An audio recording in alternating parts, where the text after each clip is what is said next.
I walked into that coffee shop to escape my own mind. I didn't need caffeine. I needed silence. My life looked fine from the outside, but inside I felt stuck. The kind of stuck that doesn't scream. It whispers. What's the point? Is this it? Why do I feel empty? I sat by the window and stared at people passing by. Then a stranger sat near me. He didn't look special. No fancy clothes.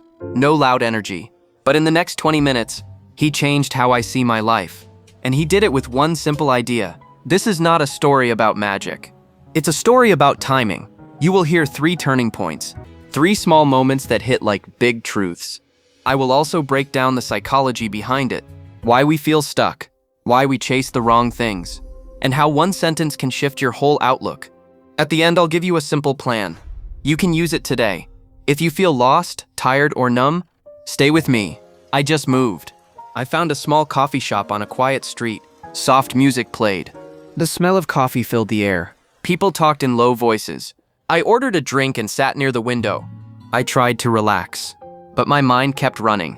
I replayed mistakes. I worried about the future. I compared myself to others. I looked at my phone. I saw other people living better, new jobs, new cars, new trips, new relationships. I felt behind. Then I felt guilty for feeling behind. That's the modern trap. You have a life many people would want, but your mind still tells you it's not enough. I sighed and put my phone down. At that moment, someone asked, "Is that seat taken?" I looked up. A man stood there holding a small laptop and a notebook. Mid-40s. Simple clothes. Calm face. I shook my head. No, he sat down at the table next to mine. Not too close. Not too far. He opened his notebook and started writing. Minutes passed. Then I noticed something. He wasn't rushing. He wasn't stressed. He wasn't checking his phone every 5 seconds. He looked present. And that annoyed me, because I couldn't do that. After a while, he glanced at me and smiled slightly. He said, "Long day already?" I laughed softly. Kind of. He nodded.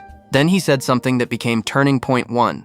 "You look like someone who's carrying invisible bags." Invisible bags. That sentence hit me, because it was true. I was carrying stress nobody could see. I asked, "What do you mean?" He pointed gently at his own head. Too many thoughts, too many shoulds. I didn't know why, but I opened up. I said, "I just feel stuck, like I'm doing things, but I'm not going anywhere." He listened. No interruption.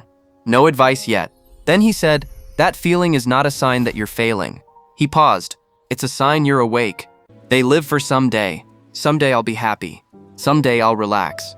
Someday I'll feel enough. But someday is a trap, because someday never arrives." He looked at me and asked, "Can I ask you a question?" I nodded. He said, "If your life stays the same for 5 more years, what breaks first?" I didn't answer fast, because the truth showed up. My energy, my joy, my relationships, my health, something would break. He nodded like he already knew. Then he said, "Good. Now you're being honest. Fear says people will judge, and people listen." He leaned forward slightly and said the sentence, "I'll never forget. You don't need a better life. You need a better lens." A better lens, he explained. 2 people can live the same life, he said. One feels grateful, one feels miserable. Same life, he said. Different lens. He told me a quick story. A man once complained to him in traffic. "Life is awful," the man said. "Everything is against me." The stranger looked at him and asked, "Are you healthy?" "Yes," the man said.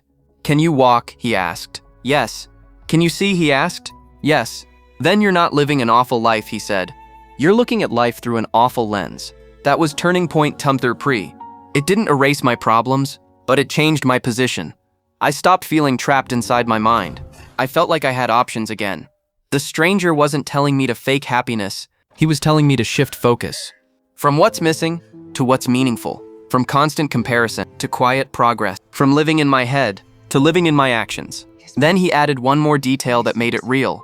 "Your lens changes with your habits," he said. "You can't think your way into a new life. You have to live your way into it."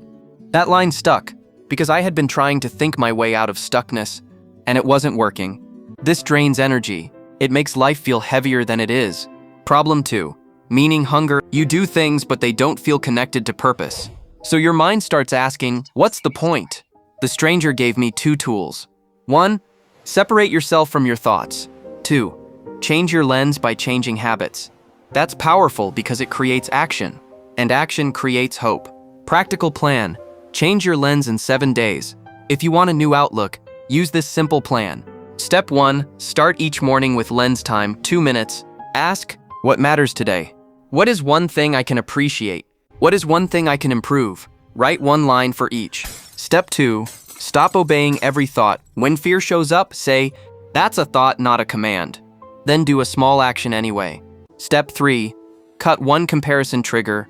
Choose one. Reduce social media time. Unfollow accounts that make you feel small. No phone for the first 30 minutes of your day. Comparison distorts your lens. Step 4.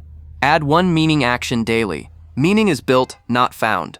Examples: call your parents, help someone, work on a skill, exercise, create something, read 10 pages. One meaningful action daily changes your mood fast. Step 5. Do a 5-minute reset at night. Before bed, ask, what went well today? What did I learn? What is my next step? Then stop thinking and sleep. Wrap up. After 20 minutes, the stranger packed his laptop. He stood up and said, don't wait for life to feel perfect. Change the lens, then move. Then he left. Just like that. No contact info. No long goodbye.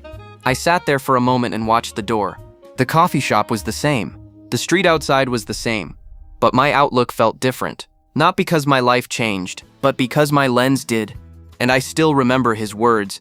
You don't need a better life. You need a better lens. One action today. Write this on paper. My thoughts are not my life. Then do one meaningful action today. Just one. If this story helped you, subscribe. This channel shares movie-style stories with real lessons and real steps. And comment one word below, lens, so you commit to seeing your life differently starting today.